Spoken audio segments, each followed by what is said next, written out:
For today's video nga, ang ating topic ngayon is about sa tatlong application na patuloy pa rin yung pag-approve at patuloy na nagpapaloan hanggang ngayon. Commonly kasi in the last few days, nakikita ko sa comment section na marami daw yung nare-reject, nadi-disapprove sa pag-apply sa mga loan application sa Google Play Store or sa App Store. So sa vlog na to guys, i-share ko sa inyo yung aking top 3 na kung saan is ito yung continuous na nag-a-approve ng loan application. Which is dito nga guys is 0% interest sa unang loan mo.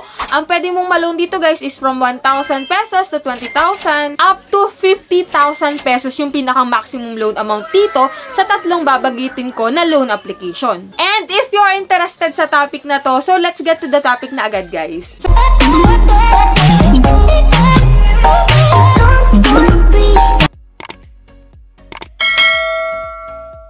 So, disclaimer no, hindi tayo agent or promoter ng mga loan application na babanggitin natin dito. So, dito guys, hindi ko kayo ini-encourage basta-basta na maglo-loan dito. Mas maganda pa rin na manood kayo ng mga reviews para alam nyo kung magkano ba talaga yung pwedeng ipaloan sa'yo at pwede mong matanggap. Kasi meron dyang mga loan application na sa advertisement, ganito kalaki yung ipapaloan pero hindi naman pala talaga. Mas maganda na may idea kayo dun sa papasukin nyo or a-applyan nyo para hindi na kayo magsisi sa huli. So, dito guys, hindi ko na papatagalin pa. So, ito yung aking top 3 na loan application kung naghahanap ka ng mauutangan mo online. So, ang una ko na sasabihin dito guys is si Finbro. So, according to the survey, may pa-survey tayo, no? So, itong si Finbro is continuous pa rin yung pag-approve niya ng mga loan application. Which is dito nga, ang pwede mong ma-loan guys is from 1,000 to 12,000 kapag ikaw ay first time na maglo-loan dito. At ang kagandahan dito guys is 0% interest sa unang loan mo. Kapag naman po ikaw ay repeat borrower, pwede ka maka-loan dito ng up to 50,000 pesos. So yun guys, kung babalakin mo mag-loan dito, ang mga ID na available dito or yung pwede lang dito is SSS, UMID,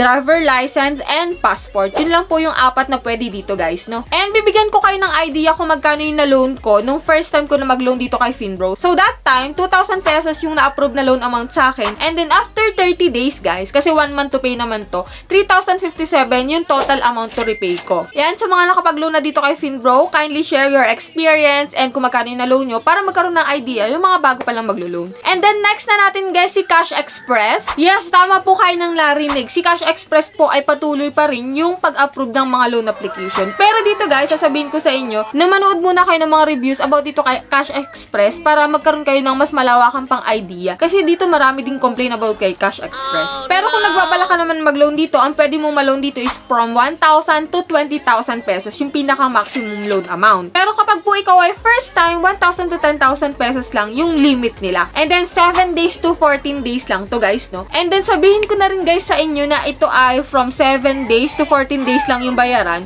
which is yung interest lang yung babayaran mo dito, hindi yung principal amount. Pero nasa sayo rin naman guys kung babayaran mo na yung principal amount. Kasi dito guys, extend lang ng extend yung iyong loan amount pero hindi na babawasan yung principal amount. So, correct me if I'm wrong kung tama ba yung pagkakaintindi ko dito. Pero, doon sa mga nakapag-loan, yung experience nila is yung interest lang daw yung binabayaran nila. At kung nagbabala ka na mag-loan dito, yung mga ID na available dito is SSS, UMID, passport, national ID, postal ID, PRC ID, and driver license. At kung may isang ID ka sa nabanggit ko, is pwede ka makapag-proceed at pwede ka pong makapag-loan. And last application po natin, dito sa top 3 natin, is si Digido. So yan, medyo mapapakunot yung noon mo dito kay Digido, pero still, nagpapaloan pa rin po at nag-a-approve pa rin po hanggang ngayon si Digido. Yung nga lang guys, is marami ka talagang maririnig na complain about dito kay Digido, dun sa interest niya. Pero kung need mo ng pera naman, si Digido po ay nagpapaloan ng from 1,000 to 25,000 pesos. If first time ka na maglo-loan dito, 1,000 to 10,000 pesos yung pwedeng ma-approve sa'yo na loan amount. Pero sabi ko nga guys, huwag ka munang aasa na malaki agad yung ma-approve sa'yo kasi bago ka pa lang na maglo-loan, di ba? So yung sa akin, nung nag-loan ako dito kay Digido, 0% interest nga siya sa unang loan ko. Pero after 7 days, binayaran ko na siya. Kasi talagang 7 days lang yung loan term nun. And then after 7 days, naging 30 days na siya. Yung sa interest ka lang talaga nila, makakapagreklamo kasi talagang everyday tumataas yung interest niya. So, pinakang advice ko, kapag ikaw ay maglo-loan dito kay Digido, bayaran mo na agad siya kapag ikaw ay nagkapera. Huwag mo nang antayin yung 30 days, huwag mo nang patagalin pa, no? Nung ako nga nag-loan dito is 2,000 pesos yung na-approve na loan amount sa akin. And then, around 1,800 yung natanggap ko kasi may service fee pa yun eh. Kahit sabihin mo na 0% interest rate is may service fee pa rin. And then, after nun guys, ang total repayment ko na is 2,448